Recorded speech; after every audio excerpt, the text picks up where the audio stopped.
नाजरीन, जरा एक लम्हे के लिए सोचिए, जब ताकत, दौलत और शैतानियत एक ही अदालत में खड़ी हो और सामने हो एक मजबूर बाप, एक बेगुनाह बेटी और एक ऐसा लड़का जो हर खतरे के सामने दीवार बनकर खड़ा हो जाए, तो फैसला सिर्फ अदालत नहीं करती, फैसला वक़्त करता है। नाजरीन, ड्रामा सावलिया यार प्यार की आने वाली कैस्ट अब तक की सबसे खतरनाक और सबसे जज्बाती कैस्ट बनने जा रही है। शेर दाऊद, जो पहले ही जालिम था, अब उसने मुल्क के सबसे खतरनाक वकील को हायर कर लिया है। एक ऐसा वकील जिसने आज तक एक भी केस नहीं हारा। जैसे ही सानवल, पिया और असलम अदालत पहुंचते हैं, पिया के वकील वहीद के चेहरे पर घबराहट साफ नजर आती है। सानवल पूछता है, वहीद भाई, आप परेशान क्यों लग रहे हैं? वहीद जवाब देता है, सानवल, शेर दाऊद ने ऐसा वकील किया है जिसके सामने बड़े बड़े लोग हार मान लेते हैं। मुझे डर है, ये केस जीतना आसान नहीं।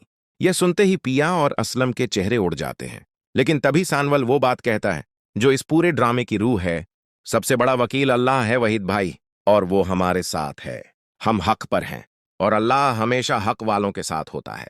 अदालत सजती है और शेर दाऊद का वकील जहर उगलना शुरू करता है। वो कहता है, जनाबे वाला, कहां शहर का मुअज्जज आदमी शेर दाऊद और कहां ये कबाड़ियां असलम और उसकी बेटी। फिर वो पिया पर इतने घटिया इल्जाम लगाता है कि सुनकर रूह कांप जाए।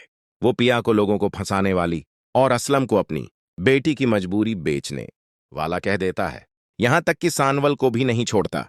ये सानवल पहले शेर दाऊद का आदमी था। पता नहीं पिया ने कौन सी गीदड़ सिंगी सुंघा दी कि अब ये भी उसी के गुण गा रहा है। अगर यकीन ना आए तो खुद सानवल से पूछ लीजिए। और यहीं से कहानी करवट लेती है। अदालत में मौजूद आलियार चुपचाप सब कुछ सुन रहा होता है। आज पहली बार उसे अपने बाप की असल शक्ल नजर आती है। आलियार को यकीन नहीं होता कि उसका बाप इतनी घटिया हरकतें कर सकता है, क्योंकि वो जानता है पिया ऐसी लड़की नहीं है। यही वो लम्हा है जब आलियार आहिस्ता आहिस्ता अपने ही बाप के खिलाफ खड़ा होने लगता है। अदालत के बाद शेर दाऊद का वकील उसे यकीन दिलाता है, अगली पेशी में ये बाप बेटी तुम्हारे कदमों में होंगे। अगर ऐसा न हुआ तो मेरा नाम बदल देना। शेर दाऊद खुशी से फूला नहीं समाता। लेकिन नाजरीन, ये खुशी चंद लम्हों की है। दूसरी तरफ आलियार अपने दोस्त कामी के जरिए एक ईमानदार पुलिस अफसर तक पहुंचता है। अब खुलने वाली है एसएचओ बाबर की असली हकीकत। शेर दाऊद की सारी काली करतूतें अब उसी के बेटे के हाथों बेनकाब होने वाली हैं।